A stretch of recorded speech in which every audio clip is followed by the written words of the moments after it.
فرعون ساری زندگی نافرمانی کرتا رہا, جب پہلا غوطہ کھایا ہے توبہ کی نا اس نے, اور کیسی پرفیکٹ توبہ کی, کہنے لگا آمنت انہ لا الہ الا الذی آمنت بہ بنو اسرائیل, یہ نہیں کہ میں اللہ پر ایمان لایا, کیونکہ اللہ کے مفہوم میں فرق ہو سکتا تھا, ہو سکتا ہے اپنے آپ کو اللہ کہہ رہا ہو, پوری تشریح شرح کے ساتھ حاشیے کے ساتھ کہہ رہا ہے کہ میں اس رب پہ ایمان لایا جو ایک غلام قوم کا رب ہے, صحیح ہے نا, میری جو بنی اسرائیل جو میرے غلام تھے نا, وہ جس کو رب مانتے ہیں میں اس پر کو رب مانا میں نے. اللہ فرماتے ہیں آل آنا, اب ایمان لا رہے, وقد عصیت قبل, اس سے پہلے تو نے نافرمانی کی ہے, ایسا عبرت کا نشان بناؤں گا, فالیوم ننجیک ببدنک لتکون لمن خلفک آیا, تو مر جائے گا تیری باڈی سلامت رہے گی, آنے والے لوگ قیامت تک تیری باڈی کو دیکھ کر عبرت حاصل کر رہیں گے کہ یہ ہے جس نے زمین پر ایسی حکومت کی کہ اس کی حکومت کے کھوٹے زمین پہ گڑ گئے. آج کیسا عبرت کا نشان بنا ہوا ہے, کیسا پڑا ہوا ہے, مسالے لگا لگا کے تو اس کو محفوظ رکھا جا رہا ہے, اور اللہ فرماتے ہیں یہ تو اس کی باڈی ہے تمہیں نظر آ رہی ہے, اس پر گزر کیا رہی ہے ہم تمہیں بتاتے ہیں, النار, آگ ہے, یعرضون علیہا غدوا وعشیا,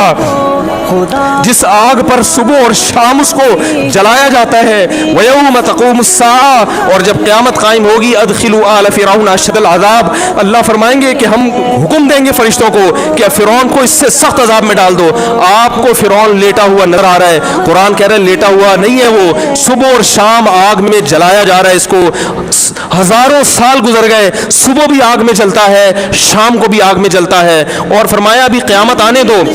جہنم میں ہمیشہ کے لیے داخل کروں گا جو اس سے بھی زیادہ سخت ہے. وَإِذْ يَتَحَاجُّونَ فِي النَّارِ, اور فرمایا جہنم میں جانے کے بعد کیا ہوگا, آپس میں ان کے مکالمے کو اللہ نے ذکر کیا ہے کہ جو فرعون کے ماتحت تھے وہ فرعون سے کہیں گے تیری اطاعت اور فرما برداری میں, تیری حکومت کی وجہ سے ہم نے موسیٰ کی بات نہیں مانی, اسے کمزور کہا, تو کہتا تھا موسیٰ کو بولنا نہیں آتا, موسیٰ کے پاس حکومت نہیں ہے, موسیٰ ہماری طرح پڑھا لکھا نہیں ہے, موسیٰ ہماری طرح براڈ مائنڈڈ نہیں ہے, ہم نے تیری دعوت کی وجہ سے موسیٰ کی بات کا انکار کیا, آج ہم آگ میں جل رہے ہیں. فَهَلْ أَنْتُمْ مُغْنُونَ عَنَّا نَصِيبًا مِّنَ النَّارِ, کیا ایک دن کے لیے تم سے آگ کو دور کر سکتے ہو, تو وہ کہے گا کہ میں خود اس جہنم کی آگ میں جل رہا ہوں, میں تم سے آگ کو دور نہیں کر سکتا. اللہ فرماتے ہیں سب مل کے جہنم کے داروغ کے پاس جائیں گے, وَقَالَ الَّذِينَ فِي النَّارِ لِخَزَنَةِ جَهَنَّمَ ادْعُوا رَبَّكُمْ, کہ فرشتوں سے کہیں گے تم اللہ سے دعا کرو کہ کچھ عذاب میں تخفیف ہو جائے, کچھ مہلت مل جائے. تو فرشتے جواب میں کہیں گے کہ کیا تمہارے پاس ڈرانے والا نہیں آیا تھا,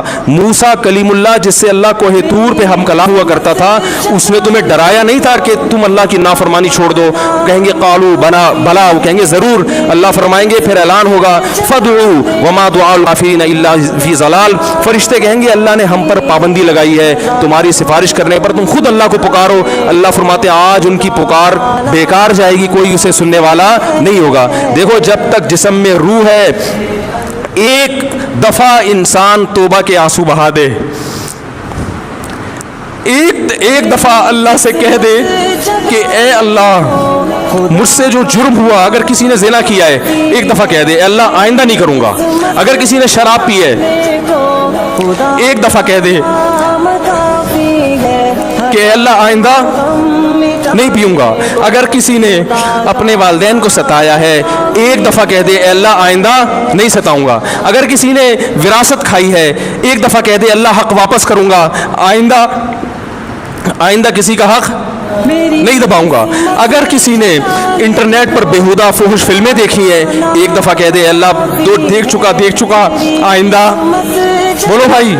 نہیں دیکھوں گا. اللہ فرماتے ہیں اس کے کہنے میں تاخیر ہو سکتی ہے, وَمَن يَعْمَلْ سُوءًا أَوْ يَظْلِمْ نَفْسَهُ ثُمَّ يَسْتَغْفِرِ اللَّهَ يَجِدِ اللَّهَ غَفُورًا رَحِيمًا,